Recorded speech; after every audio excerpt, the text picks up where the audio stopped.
Live with CDP Sports Talk, a weekly sports and entertainment podcast sponsored by Barry Cullen Chevrolet. Live on YouTube, Facebook, Twitter, Twitch, and LinkedIn. And on audio via Apple Podcast, Google Podcast, Spotify, Anchor FM, iHeartRadio, Amazon Music, Radio Public, and TuneIn. Now, here's your host, Chris Palme.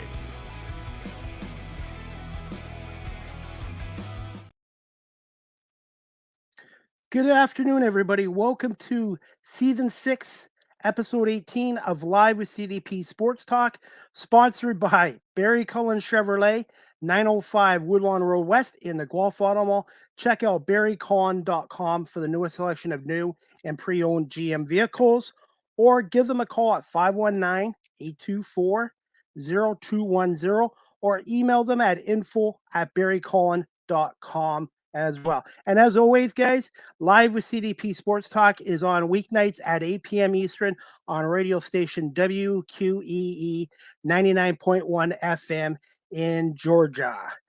And speaking of my guests, I'm looking forward to my guest today. This is her first time on my show, and I'm going to just bring her on in 1 second. I just got to get my graphics straightened out right here. And her name is Dr. Georgette Zinaty. I hope I pronounced that right. She's the Executive Vice President of Corporate Class Inc. and Practice Lead for their Center of Diversity and Inclusion. And she's also an author of a book called Why Not You?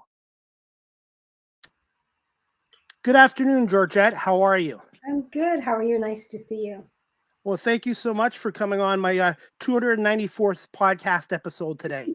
Well, congratulations on that. That's wonderful. Thank you. I'm starting a little later in life. A lot of people figure out what they want to do in their teens or 20s. And I got a taste of the broadcasting bug a couple years ago doing volunteer work, which led to my podcast show just during the pandemic. Well, you know, what's interesting is I don't think anyone has a linear career anymore. And so I think you're a perfect example of what most people are going through right now with their careers, reshifting, repositioning, rethinking, and following their passion, which is really important. So good for you. Congratulations. Thank you. And so many people in the media industry and have been really great. And it's like any career, it takes time. And my first 4 months of this show, I couldn't get anybody on. And to be honest, that wasn't very good. But you keep, like anything you do, Georgette, anything you do in life, a new career, you have to put in the work. And that's the only way you get better. Yeah, absolutely. Absolutely. Well done. And I'm glad to be here. So thank you for having me. Well, thank you. Before we get into some questions, just quick thoughts on the new mayor of Toronto, Olivia Chow. You know, so I met Olivia a few years ago. I think it's going to be interesting to see how things play out. Obviously, you know, every new mayor brings with them a new vision for the city. And I think she certainly cares about people and the well-being of, you know, the average folk in Toronto, which I think is going to be interesting to see. So, you know, I wish her all the very best. It's going to be interesting to see how the next few years unfold. And yeah, and I live in Mississauga, so I'm just sort of on the other side of it. So it'll be interesting to see how that all plays out. And you know, honestly, I think that Toronto is a great city. It's been evolving, so not without its challenges. So congratulations to her. And Mississauga has Bonnie Crombie, I believe. And I had Mayor of Burlington on my show 2 months ago, Marianne Mead Ward, who's a wonderful person as well. Yeah, it's nice to see women in leadership. I'm just going to say woo for that. So that's good.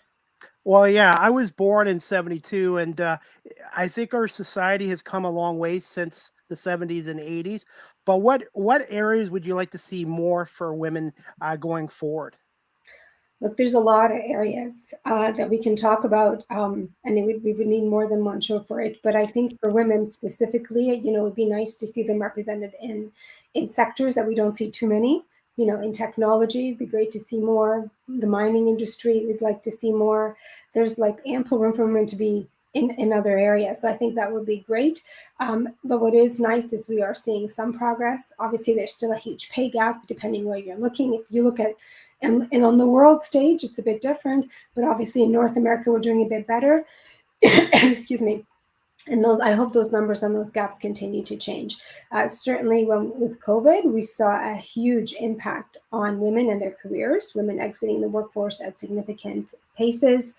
And, the gap between women in terms of, the upward mobility in the career has significantly increased as well. I think the last statistic I saw was about 135 years for us to have the equity gap. So, there's still a lot of work to do. And me being in media now, Georgette, I do see a lot of women in broadcasting now, and I think it's great. I've seen female camera operators, and obviously now play-by-play announcing and color analysts, and I think it's great. Yeah, I think, well, times are changing. For me, there isn't anything women can't do, which is why the book is called Why Not You? So, it's nice to see them more represented. But part of the reason we don't always have representation is if you come into an environment that is not welcoming, as talented as you are, women sometimes will exit out as a result. And so it's important for people to feel welcome and they belong, which is, why I do diversity, equity, and inclusion training, in addition to leadership training. Can you tell us a little bit about your website as well? Yeah, so I can tell you a little bit about the two different things. So my day job is Executive Vice President for Corporate Class, and I'm the practice lead for Diversity, Equity, and Inclusion. So we do a lot of training with corporations and individuals around, DEI, DEIB. People have now added the B for belonging. So I do that. I do women in leadership training, and of course, I do executive presence. And that part is, the important part of that is women need to kind of develop their presence, their ability to speak, find their voice, all those things. Because if you're not familiar in being in boardrooms and senior leadership roles, it's really important to build capacity. And then, the other website that you're talking about is really my nonprofit. So I have a nonprofit, it's my passion project. So my doctoral work was actually on the scarcity of women in senior leadership. And so when I completed my degree, I really wanted to create a space for women where I could kind of give back to my community, to other communities, and be able to support them. So woowomen.com really is an opportunity for us to kind of help women in a nonprofit type of way, develop capacity. We provide, some trainings for them, mentorship, sponsorship opportunities, all those things. So that's actually what I do. So that's what that website's about. And it's exciting. We had our first, we've a lot of our stuff was done in a virtual setting because of COVID. And this year we had an event earlier in the year around financial, why money matters is what we called it, because we realized women don't really necessarily know how to manage their money well. Usually if they have a partner, the partner is usually managing the money or has more decision-making, although they are actually influence spending. And so that was that. And then we also just finished our WISE Awards. So these are awards, and WISE stands for Women Innovators, Shakers, and Entrepreneurs. So we had our first inaugural awards. They were hosted by RBC, and they were a huge success. So we're really looking forward to doing this again and again and again. All right, we're going to just get into some questions now, Georgette.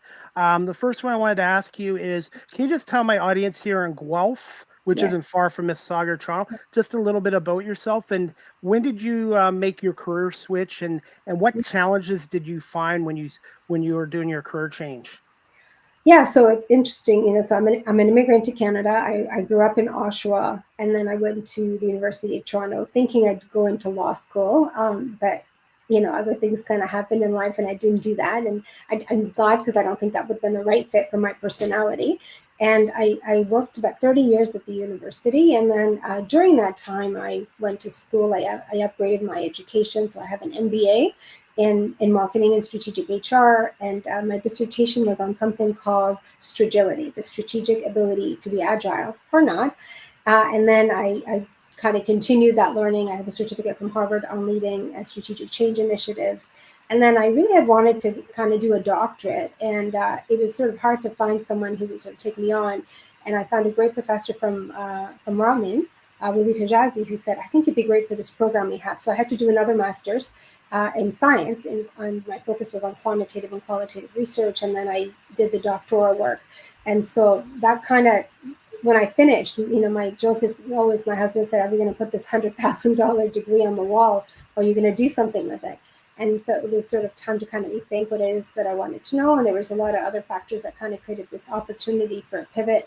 And so, and I actually worked with a coach myself. I mean, I coach now, I coach a lot of people, but at that time I worked with someone and I thought, okay, I wanted to do consulting, I wanted to do teaching. I was kind of doing fundraising. I mean, I could do that, but, and where did I want to go with my life? And so it's been a fabulous pivot. I'm going to say that. And I've been able to do a lot of things. And with COVID, I actually ended up using that to my advantage in many ways because there was nowhere to go. I published a book, I created the nonprofit. I just, I got on some boards. So I was actually really becoming even more active than I ever was before. And I had the latitude and freedom to do that. As speaking of the pandemic, that's when I used the time with the pandemic to start my new career as well with my podcast show as well. So a negative situation for a couple years, and I think I've turned it into a positive situation. Yeah, everything is what you make it. It's I always say to people, like, is the cup half full or half empty? In fact, I think it's all full. Half full or half empty is what people see. That empty little space is untapped opportunity, and if you can tap into that, you can create your own opportunities. So congratulations to you on that. Well, thank you so much. Georgette, did you have a mentor or mentors when you were making your career change as well? People that kind of you looked up to? Yeah, I mean, I don't know that I had anybody specific, but I have what I call a board of advisors. So they're not a formal board, but they are people that I tap into when I'm thinking about career changes, difficult decisions, leaps of faith, for lack of a better word, that I want to make.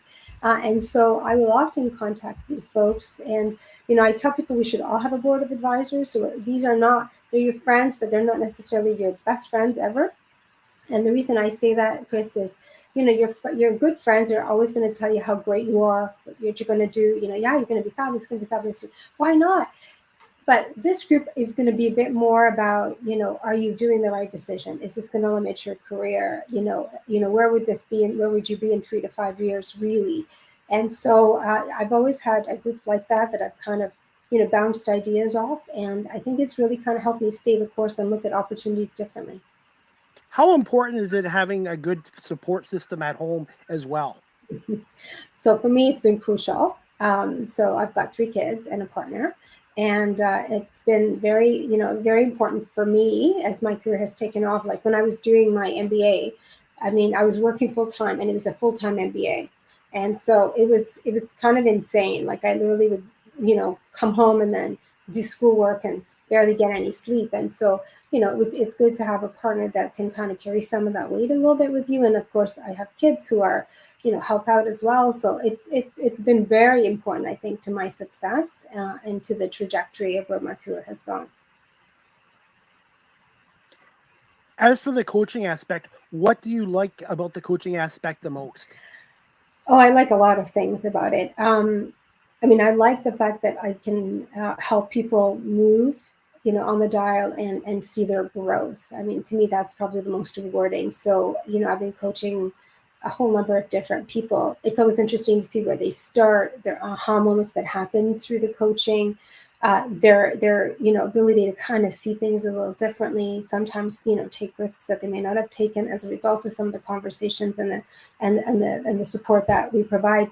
So I love that, and it's always nice to see someone sort of start one place and kind of move to another place. I don't think coaching has a start and stop. I mean, ideally, if people can afford it, they should continue having a coach whenever they can, as long as they can. But it's great. And so for me, it's challenging people to think a little differently about, where they are, why things are happening, how do they improve, how do they become a better version of who they are. I think in the last 3.5 years, I've taken more risks and done more learning and met so many people in the last 3.5 years than I did in my other previous career. It paid me well, but I'll be honest, Georgette, I was miserable. I wasn't happy there, and I wasn't growing or learning as a person. And so what made you, so is that why you made your shift?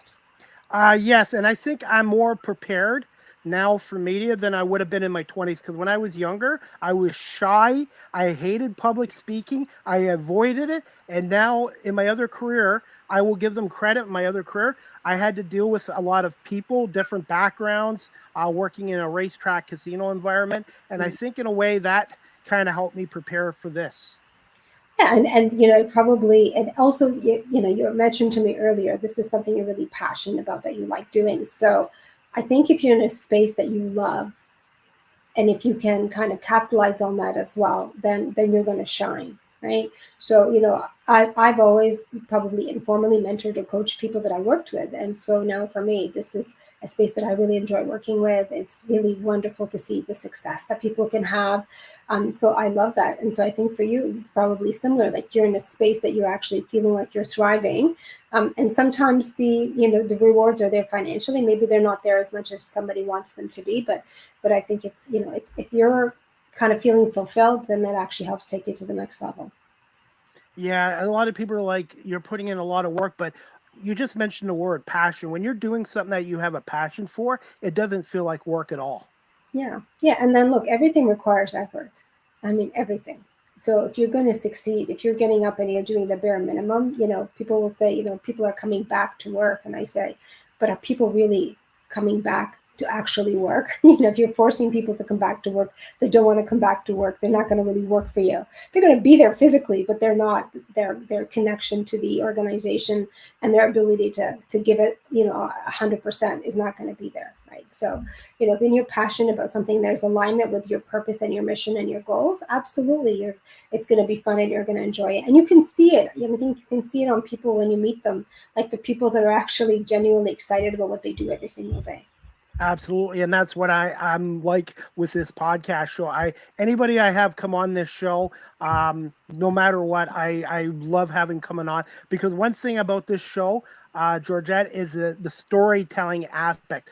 Hearing my guest stories and then being able to share some of my stories and experience as well.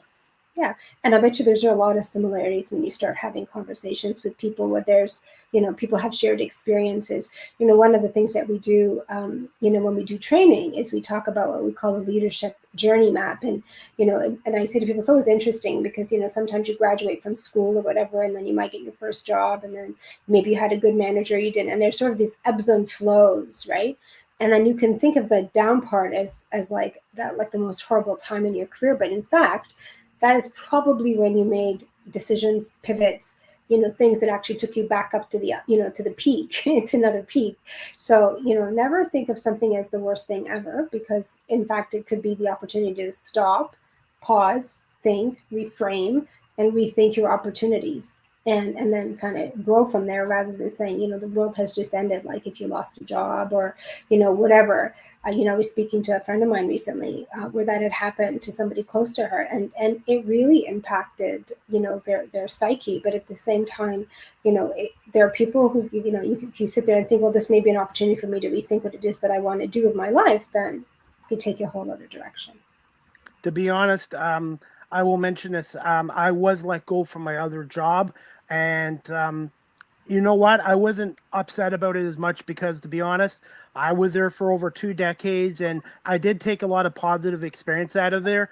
But I was on my way out, working on a new career, anyways, and in a way, it's kind of helped me prepare for this career, and it was time. I felt it was time, and you know what? It's not the end of the world, and I'm trying to turn in a negative situation into a positive situation. And this is what I wanted to bring up with you next, Georgette, is mindset, how powerful the mind is as well.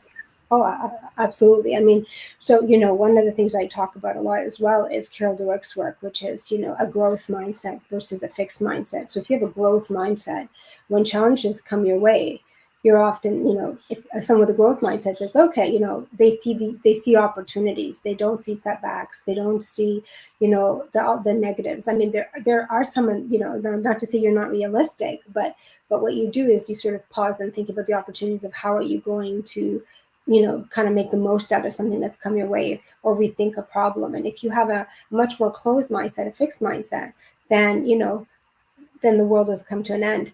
And so, what's interesting, and I've been watching the last few months of how many people have been let go from different big companies, where I think it was like Facebook had let people go, Amazon and so forth. And I sort of have been thinking about, like, I'm sure there's support systems that give people kind of ways and things like this to kind of help them adjust. But in my mind, I just keep thinking, and talking to people that I know that I've talked to, there's a lot around, what I would say grief, like, for some people, another dear friend of mine, they had someone related to them that, did not handle this well. And it was a very traumatic experience for that person and their family, because how they identify was through their career. So I think, at the again, it depends on your mindset, and the power that you give to it is the power that you will have in terms of, and it will shape where you go eventually. It will shape how you see the world. And so being very mindful of the behaviors, the things, the triggers, and the perspective. And again, that goes back to your earlier comment about support system. What support system do you have? What does that look like? So for you, when that transition happened, did you have a good support system, and were people able to help you navigate so that you could make that shift in a thoughtful way? Absolutely. And in my case, I was kind of relieved because the last couple of years I was really miserable. I wasn't a happy person, and it was kind of a relief. It was kind of, what's the word? You know how people get married and divorced? Well, they do have that term in the work world, business as well, called a workplace divorce. And that's how I look at it.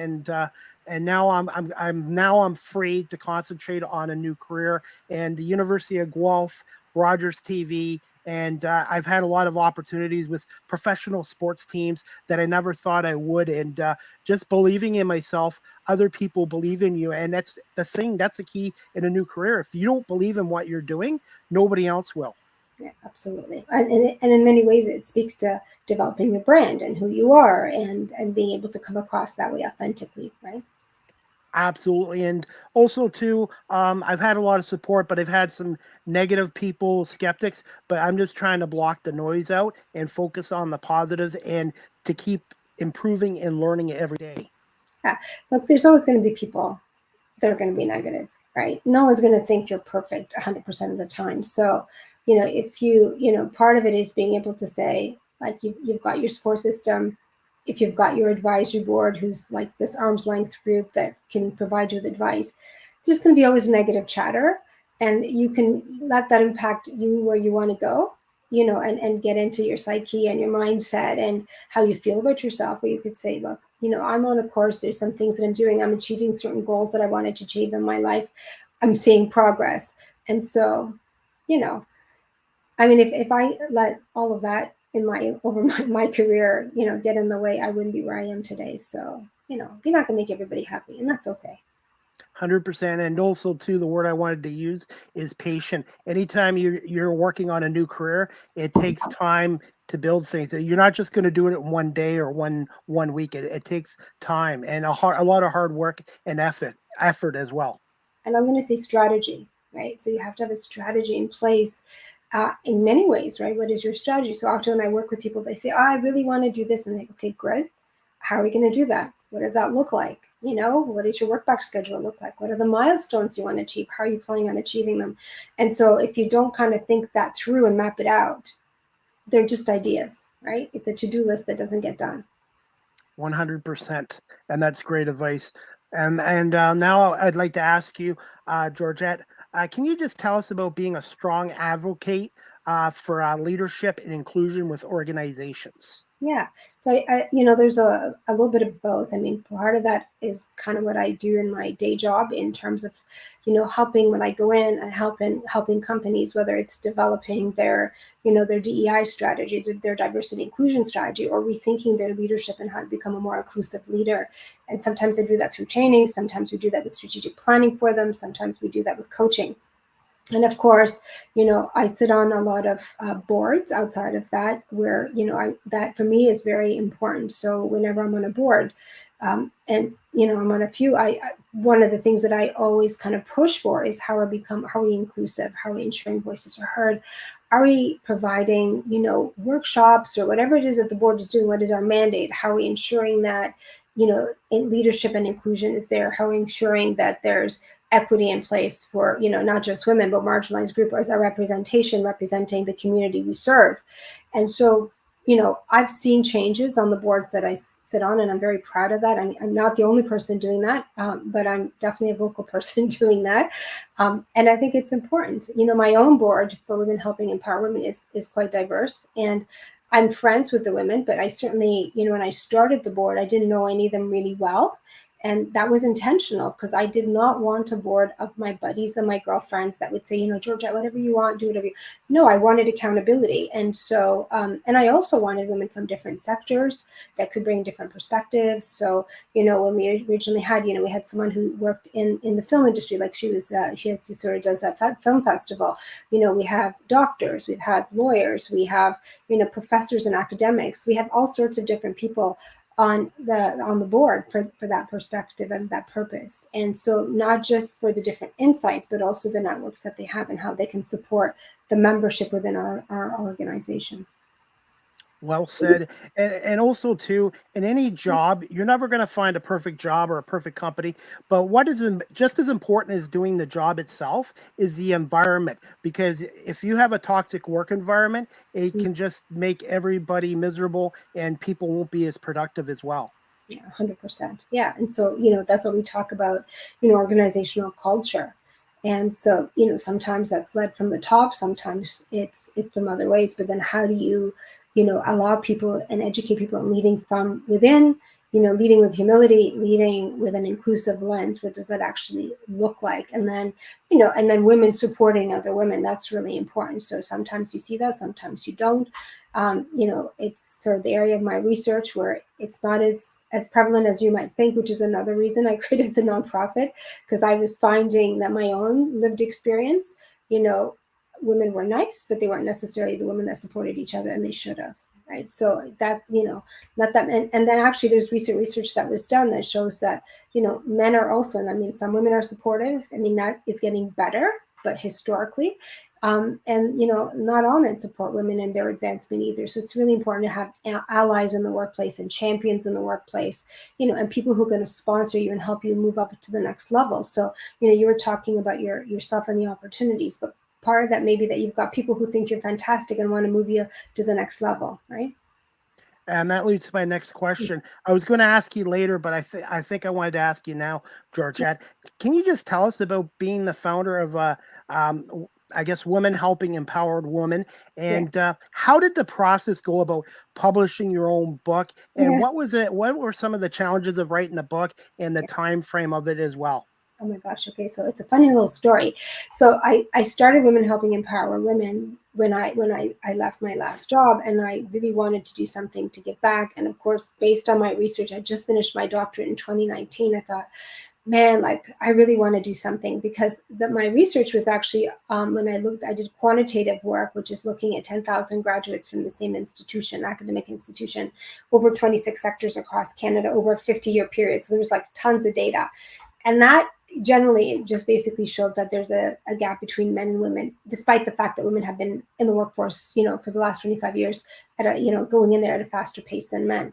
So then I did what I would call qualitative interviews. So, you know, interviewing women and hearing their stories and their narratives. So it was really fascinating about that.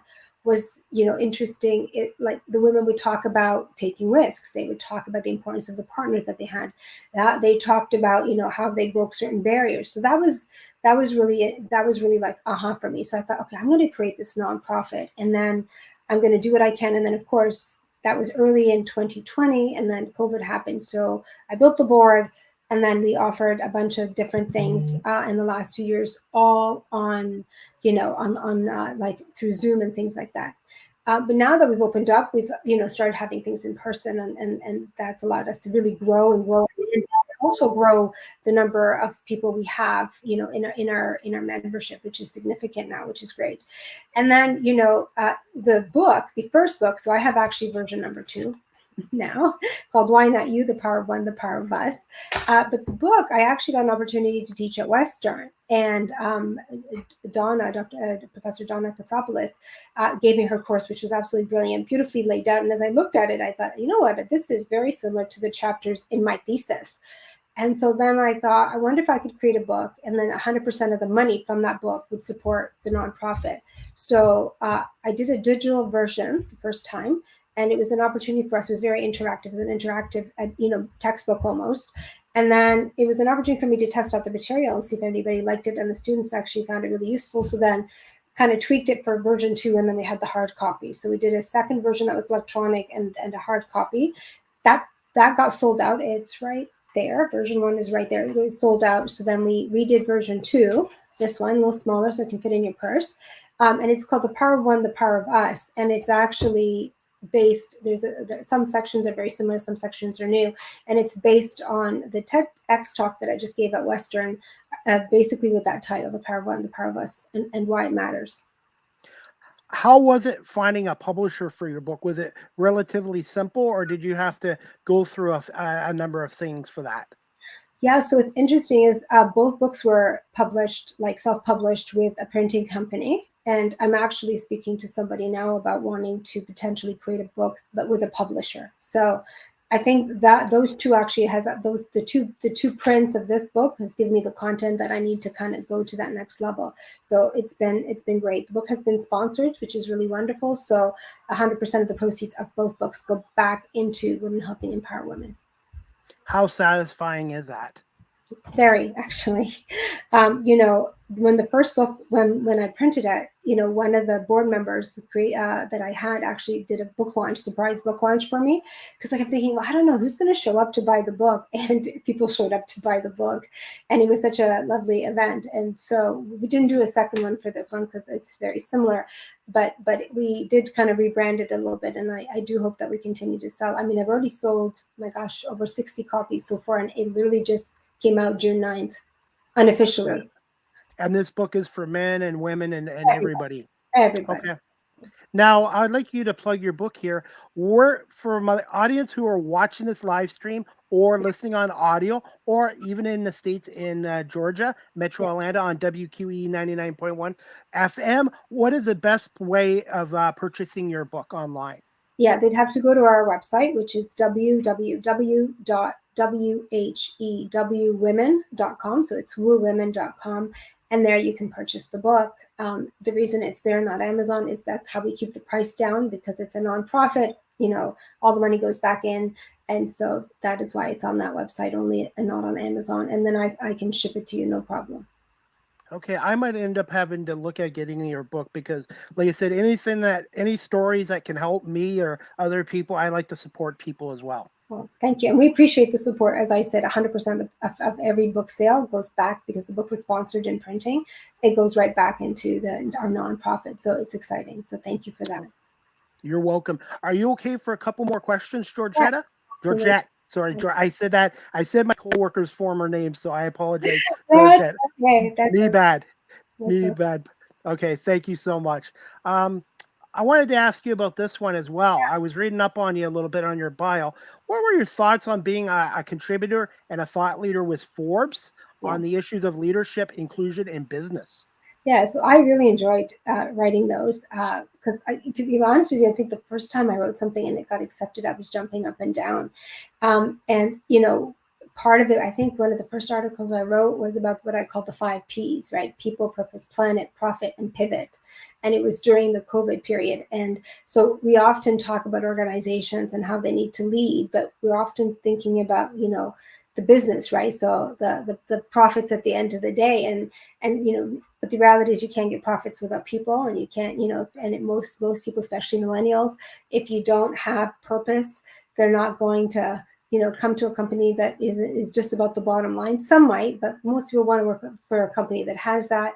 So you got the planet piece there. But the reality was, successful companies, and we saw this in COVID, had to learn how to pivot. And if you are not a company that is able to pivot quickly and address, you're not gonna. So that was kind of the first article. And then I've written on health issues as well. How to create, why DEI matters, but more importantly, what I talk about, which is often going from intention, not just to implementation, but integration. So I believe for the most part, people have good intentions when it comes, for the most part, to diversity and inclusion. But, implementation is where you have policies in place, certain things that you do, you put something on the website, that's called ticking off the box.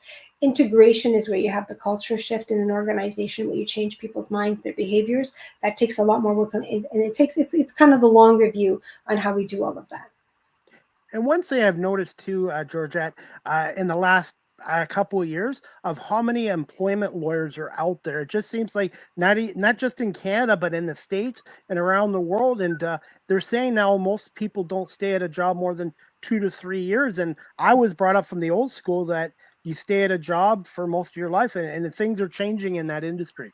Yeah, it's changing everywhere. So I'm going to say it's interesting you bring that up, because I remember when I was working at the University of Toronto, you would see this generation where people had, a year and a half, and they'd leave, or 2 years. And I remember thinking, gosh, when I was growing up, like if you saw that, you would be concerned, because you'd be thinking, well, they didn't like, well, what kind of impact can you have in 2 years? That's not really long enough to understand the organization. And then you realize, like, that's just the way. And there's so many jobs now that are contract jobs. Like, I have kids, both my children have contract jobs, and they're comfortable with it. Now, maybe they're living at home, so they feel more comfortable with contract jobs, but that is the reality of our world today. And in fact, what we saw with COVID was there was a lot of part-time jobs as well. So people who have, work from home, or have kids, or have elderly parents, they may not want a full-time job. They want maybe 2 or 3 part-time jobs. And I remember being on a panel having a conversation about maybe we need to rethink part-time jobs and the benefits we give those, and make them equivalent to full-time jobs in terms of how we see them, appreciate them, and treat the people that do that work. Because 9 to 5 is not for everybody. And but that doesn't mean the talent is any less. Absolutely. And Brad, now currently I'm doing freelance media work. Even though I'm working with the University of Guelph part-time seasonal, I'm also doing freelance work. So I kind of work for myself, and it's a huge change from being in a corporate world to doing freelance work. Yeah, 100%. But that's our new normal, and so there's nothing wrong with that. But what I do think we need to do is actually recognize that part-time work and put it on par with full-time work, and rather than thinking that it's a 2-tiered system, because you're still making contributions regardless to an organization, and treating people well that work part-time. Absolutely. And just a couple quick questions and we'll wrap this up, Georgette. But I want to say again, thank you so much for coming on today. And this one I wanted to ask you, what was it like being named Immigrant Woman of Inspiration by the publication Canadian Immigrant in 2018? Yeah, it was a huge surprise. Somebody had nominated me, and I was just like blown away. I was like, wow, this is so cool. So it was really nice. And it was very much about the work that I do in empowerment, and particularly with women in that space. And I actually just found out I've been nominated for Remarkable Citizen of Mississauga and Malton area. And so this Friday coming up is the event. So I'll find out, who the winners are. But it's exciting, and it's just and humbling at the same time. And you kind of think, wow, like I do this work because I love it and I enjoy it and I like making a difference. And when you get recognized, it's just validation of that work, which is really nice. It's really, really nice. And it just kind of keeps me wanting to do more and more and more. So it's just lovely. What a wonderful honor. Congratulations, and my fingers crossed that you win on Friday. Thank you. Well, listen, having just done awards, I'm going to tell you, if you're nominated, you're a winner. And I said that to my own, WISE award nominees, because if that somebody actually took the time to fill out an application and say you made a difference in their life, then you're a winner, right? All it takes, remember, power of one. One of us can change someone's life. So I think, it's all good. I'm just going to be happy to be there. My family and my hubby are going to be there, and I'm going to just enjoy celebrating everyone. So I'm just grateful. That's awesome. And I was a Big Brother volunteer for 16 years, and I love doing it. And it was a great feeling being able to mentor and help out younger kids as well. And you're right. It's nice once in a while to get recognized for your work, even though you do it because it's a passion, a love of yours. Exactly right. That's exactly right. So when these things pop up, you're like, oh, this is great. But I don't do it for that. I do it just because I know when I get those nice messages once in a while that you've made a difference. It's like giving me $1 million, it's better than anything you can get like that. So it's fantastic. So thank you. You're welcome. And how much does volunteering and doing work in your community mean to you personally? A lot. And in fact, what I've done is, you asked me about my nonprofit. So all of my children are actually involved in our nonprofit. So if you go to any event, you'll see my kids are, doing the name tags, or they're helping set up, or they're helping with the event, my partner as well. So for me, it's really important to kind of ingrain in people the importance of giving back, supporting your community, showing up for other people when it matters. So it's not just saying it, but actually doing it, rolling up your sleeves and making that difference. So to me, it's really, really important because, when you live in these communities and I feel like, I came here as an immigrant, I worked really hard, I put myself through school, all that kind of stuff. But at the end of the day, I have more privilege than many people, and so I'm going to use that to help open doors for others and use my voice and use my platform to try to make a difference as much as I can whenever I can. Absolutely. And volunteer work has been a big part of my life. Since 1995, I've done Big Brothers, the Gulf Humane Society, and also I've done some volunteer work with Rogers, which has given me exposure to the TV side of media, and I've made some connections and friendships on that path as well. Yeah. And I want to say, in addition to the feel good part of it, I mean, you just touched on something really important, which is the networking piece, right? Yes. Right. So, it's wonderful to do all of that, but it's a great way to really expand your network, and you never know what tomorrow might bring, but you can meet some fantastic people through volunteer opportunities. So yeah, kudos to you on that too. I've been very fortunate as well. And like I said, I've had a lot of great guests on from Canada, the States, and around the world. And it's just awesome to have someone like yourself today, Georgette. Thank you. Thank you so much. It's been a pleasure. And I'm going to be driving through Georgia not too long from now, in a few weeks. So I look forward to maybe connecting with some folks as I go through the state. So thank you. Yeah, it's on my station is WQE 99.1 FM. It's not a large station, but you know what? It's a baby step, foot in the door. Yeah, for sure. Absolutely. Well, thank you for that again. Okay, and then the last question. You've answered some of it, but what advice would you give to females looking to get into a career nowadays? And where can my audience, again, follow and find you on social media? Yeah, sure. So the social media piece, you can find me on LinkedIn, just Dr. Georgette Zinaty, Instagram, same thing, Dr. Georgette Zinaty. And then on our website, www.whewwomen.com. That's the website, and of course, corporate class as well. And if women, what advice would I give them if they want to get into a career? So I'm going to say, first of all, you need to kind of figure out what it is that you want to do. And if money is important for you in terms of salary and kind of growth potential, financial acumen is going to be important. So whether you like numbers or not, you need to have a little bit of that. So like if you think about around the world, CEOs need to know how to read profit and loss sheets. They need to know business strategies. So that's going to be really important to any woman who wants to move up in the career, particularly if that's what she's sort of thinking she wants to do. I would say do that. Second, find yourself some good champions, not just mentors. Mentorship is good, but champions are people and sponsors who can open doors, make introductions, help take you to another level. I also say to people, think about how you're using social media. So, your social media footprint is going to matter. So what you post never goes away. So I want you to think about what you're posting, how you're posting. And if you're going to be, how do you use LinkedIn? So I don't like when people, try to sell me stuff on LinkedIn, especially if I don't know them. But I always say, if you know someone and you want to make an introduction, follow, comment, and then maybe ask for 15, 20 minutes of someone's time that maybe it's a company you're interested in learning more about. There's informational interviews, sign up with organizations like mine. And there's a lot of other women organizations that can maybe help you network and open some doors and help coach, sponsor, mentor you, provide you with opportunities to learn and become a better version of you. Because why not you? Do you have that on a T-shirt? Not yet. Seriously, you should market that on a T-shirt. Why not you? And that applies for anybody, not just women, men, or anybody nowadays. Why not you? Yeah, well, that's why the first book was called Challenging Diversity and Inclusion Assumptions, because it was everybody. And this is called Why Not You, the Power of One, the Power of Us, because it really references that you, for example, Chris, can make a huge difference through what you're doing right now and the talks that you're giving right now and your podcast. And you think about who's listening, whose life you might change through a podcast that you're doing, the talk or the guest that you have, whether it's me or somebody else tomorrow. So power of one, power of us. I really never thought about it that way. I just thought about doing this show because I love the storytelling aspect of it as well.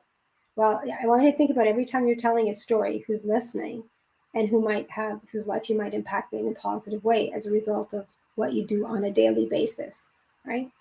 Well, thank you so much. And LinkedIn has been such a great experience. And I've Yeah. been able to reach out to yourself and some other people as well and made friendships on there as well. And it's social media. You hear the negative sides of it, but if you use it right in a proper tool, it's a good tool to have. Great tool to have. Yeah, I agree with you on that. So, yeah. And so thank you for reaching out. I hope to see you again at a future date. Absolutely. And before we let you go, how can people get your book again? I just want to Oh, promote yeah. your book again. Yeah, so you have to go to our website. So it's www.whewwomen.com. So WHEW is all one word.com. So woowomen.com. And even if you Google my name, it usually comes up. There's a part on that website where you can actually click, order the book, and we'd love to support. As I said, 100% of every single dollar from that sale goes back into helping women. So thank you. Well, again, I want to say thank you, Georgette, for coming on here and give me a little bit of time, and I'll have this episode downloaded to video and audio platform, and I will let you know when it airs on my radio station, hopefully this week sometime at 8 o'clock, and I will send you the link. But I want to say thank you so much for giving me 45 minutes of your time today, and I really enjoyed speaking with you here today. Me as well. Thank you. And thank you to you and your audience. And I look forward to being back again sometime soon. All the best. You have an open invite to come back again anytime. And I hope you have a great rest of the day. And my fingers will be crossed for you Friday about the award as well. Thank you. Thank you so much. I appreciate it. I'm grateful. Thank you. You too. Have a great afternoon, Georgette. You too. Bye-bye. Bye. All right, guys. I hope you enjoyed season 6, episode 18 of Live with CDP Sports Talk on this Tuesday, June 27th, 2023, with my guest today, Dr. Georgette Zinaty, who's the executive vice president at Corporate Class Inc. And she's also the practice lead for the Center of Diversity and Inclusion as well. And she's also the author of her own book called Why Not You? A book published about the scarcity of women in diversity and leadership. And again, it's called Why Not You as well. And 100% of the proceeds of her book go to women helping empower women as well. So thank you again to Dr. Georgette Zinaty for coming on today on Live with CDP Sports Talk as well. Before we wrap this show up, guys, I have a clip of Dr. Zinaty, and we're going to just play it right now from her YouTube channel. Just bear with me. And her YouTube channel is called The Power of One.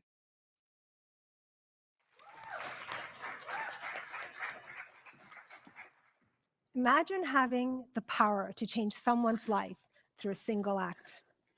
Now imagine the impact of that one act on that person, that person's life, the family, the network. That is what I call the power of one. The power, the butterfly effect, the ripple effect, if you will. Imagine that. I want to share with you a story. In 2006, I was working at the University of Toronto, and I was hired to come in and work with the head of the department and put together and implement some of the strategic initiatives that the chair had had. And I was leading a wonderful team of people, and we were achieving some amazing and wonderful things. And he would often say to me, "Make it so." And I had no idea at the time that this was a Star Wars reference, but apparently I look like this guy. Or so it seems. Do you see the resemblance? But I apparently had this ability to make things happen, but it really wasn't me. It was the team and I that were achieving wonderful things. And part of that was that he gave us the room to grow and do that and come up and be creative. And through that process, we were actually getting recognition, public recognition at the university. In fact, we won the Stepping Up Award. So fast forward, and I'm sitting at this wonderful table, a huge table of people, a university-wide meeting, and I'm talking about some of the great achievements that we'd achieved.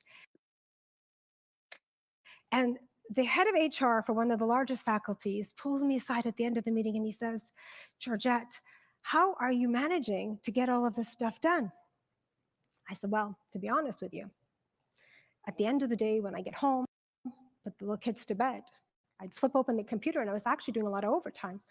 I said, "Well, my boss is really great. You know, he was recognizing me publicly. He was sending me lovely notes. And in fact, I was getting like, he was giving me some bonuses, which was also really nice. And he said to me, you know, that's great that you're getting these bonuses. But I got to tell you, bonuses, they come and they go. But what if you took those 3-4 hours that you were doing every night and invested them in yourself? If you thought about doing that, imagine doing a second degree in you. That could pay back in so many ways. Hadn't really thought of that. I mean, I hadn't cracked a book open in a really long time, I got to tell you.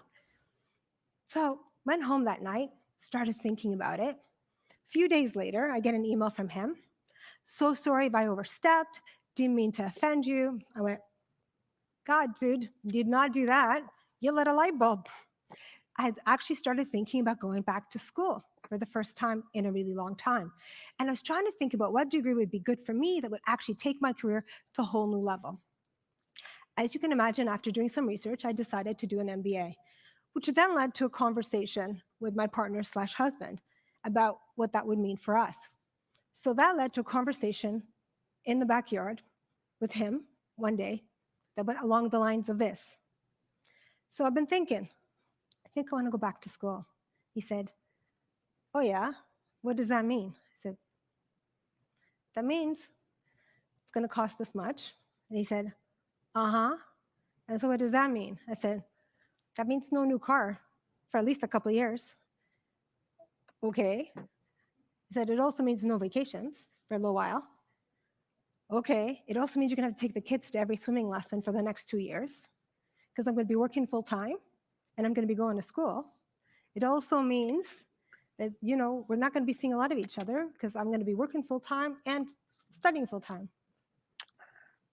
He said, okay, so you think this is going to be good for you? I said, yeah, I think it's going to be really good for my career. And I think I can get the money back in 3 to 5 years.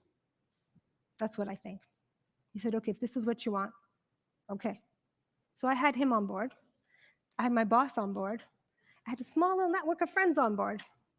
But then, you know, as a woman who was, you know, very ambitious, career-driven, there were people that actually questioned, you know, whether I was putting my family first, you know, kind of dismissing that.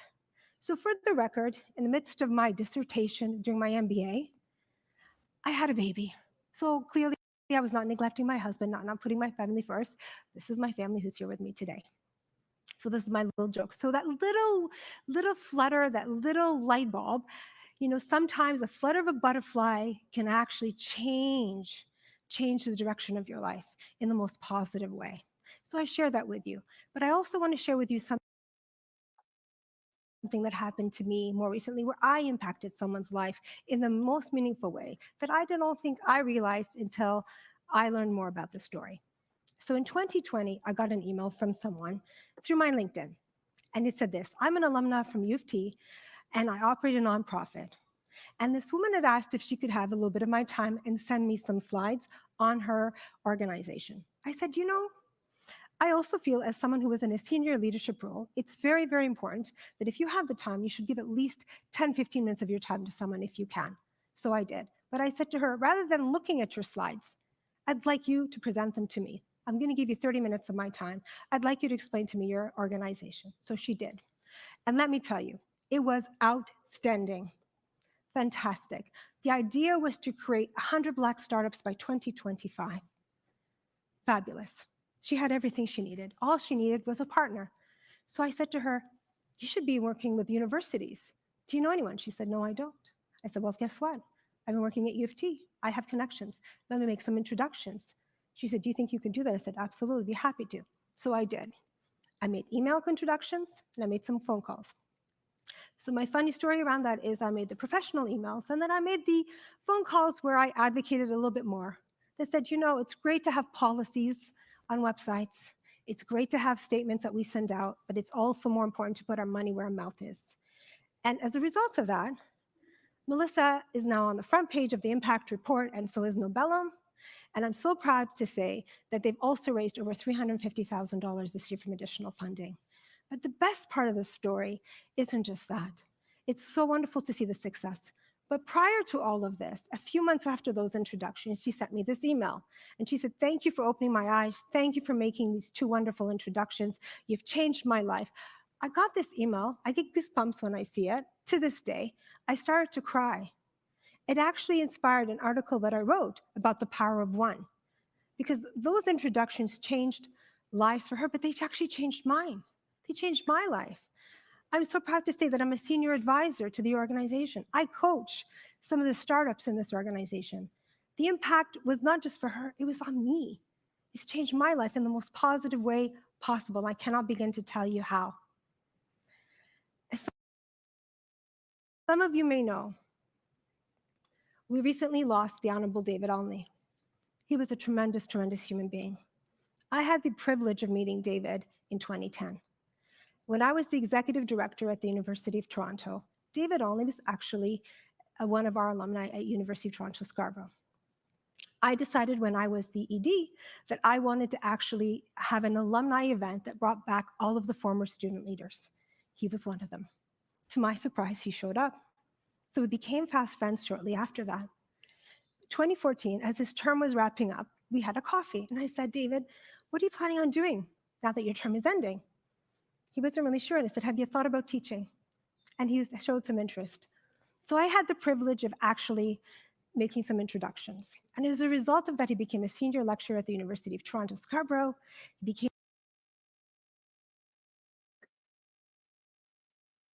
the ambassador for the Pan Am Games, but he also has transformed so many lives, educated faculty and staff around accessibility, disability, ableism, and his impact continues. And my hope is that with his passing, that so many of us continue to do his work.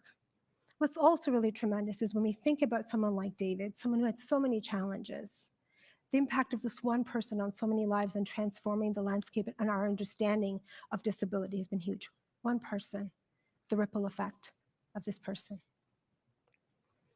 I started out by telling you there was a change in my life around 1 degree. Well, that 1 degree led to a second master's and a doctorate and a certificate.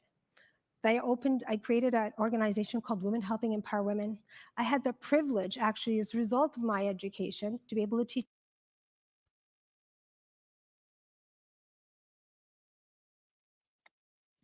at the University of Western Ontario, Huron, which led to the book that I created. And that book funds 100% of the proceeds from that book go into the nonprofit. Again, one opportunity, one phone call allowed me a teaching opportunity that allowed me to give back. Ripple effect that I call the butterfly effect, right? So at the end of the day, if I was to leave you with anything, a few parting thoughts, it would be this: be kind and be helpful, because that generosity can multiply in so many ways. If you can help open a door, make a phone call, support a person, just do it. It feels so darn good. You have no idea. And it's so important to pay it forward. And at the end of the day, there will always be chaos in all our lives. There just will be. But the one thing I think is really important to remember is among all of the chaos that is in our life, it's important to think about the clarity. There will always be clarity in being the best version of you. So why not you? Thank you.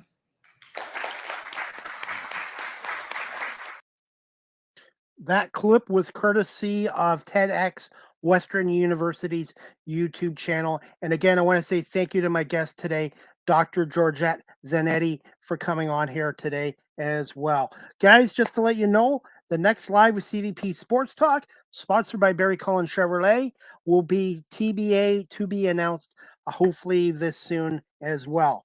My I'll say it again, guys. The next Small Talk podcast with my co-host and Andy Carol Woolery and myself will be Friday, June 30th at 5 p.m. Eastern with our guest, Debbie Mann. She is the founder and owner of Canine Solutions. And I'm looking forward to speaking with Debbie Mann along with my co-host and Andy Carol Woolery. So Small Talk Podcast, episode 6, Friday, June 30th at 5 p.m. And I hope you guys can tune into that show, which will be on live stream and audio platforms as well.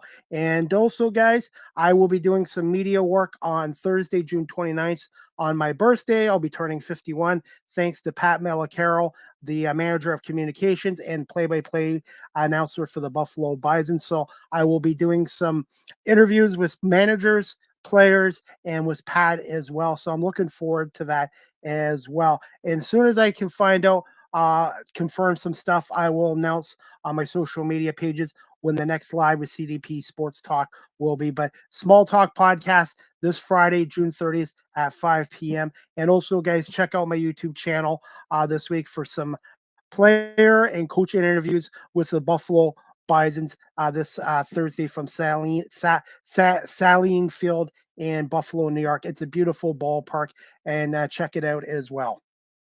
Some sports news, guys. The Buffalo Bills recently announced extensions for two of their most important leaders within the organization. General Manager Brandon Beane and head coach Sean McDermott have signed contract extensions through 2027 as well. And as we wrap this show up, guys, again, you can follow my guest, Dr. Zinaty, on Instagram at instagram.com/Dr. Georgette Zinaty as well. And she's also on LinkedIn if you'd like to follow her on LinkedIn as well. And you guys can also check out her website. I will bring up her website again, and that is www.whewwomen.com as well.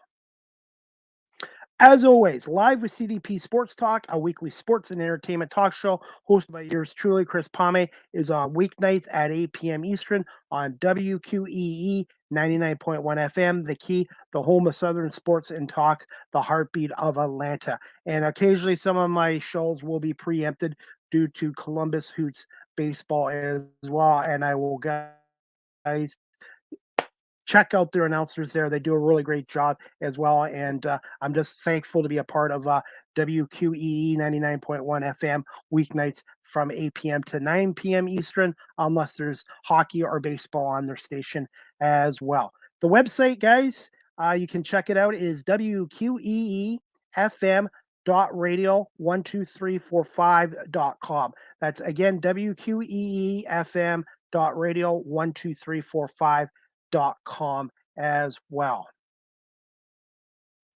As for my website, guys, you guys can check out my official website at beacons.ai/Chris D. Pame. All my digital content and previous podcast shows, video or audio, are on beacons.ai/Chris D. Pame. Live with CDP Sports Talk is sponsored by Barry Cullen Chevrolet dealership at 905 Woodlawn Road West in the Guelph Auto Mall. Check out barrycullen.com for the newest selection of new and pre-owned GM vehicles, or give them a call at 519-824-0210 or email at info@barrycullen.com. As for Barry Cullen Chevrolet, you guys can spring into summer at Barry Cullen Chevrolet with a 2023 Equinox, Blazer, or Traverse, 3.99% financing for up to 60 months. And if you're a eligible Costco member, can receive a $750 bonus. More details available at barrycullen.com, or pop by and see them at 905 Woodlawn Road West in the Guelph Auto Mall as well. Also, guys, finally, before we wrap this show up, you guys can also follow me and check me out on TikTok at Live with CDP. That's at Live with CDP on TikTok. I post a lot of content there, podcast shows, guests, player interviews, coaches interviews as well. StreamYard is the official live stream provider of Live with CDP Sports Talk. If you're into webinars or podcasting such as myself, check out StreamYard.com. Great service, great product, and good customer service as well.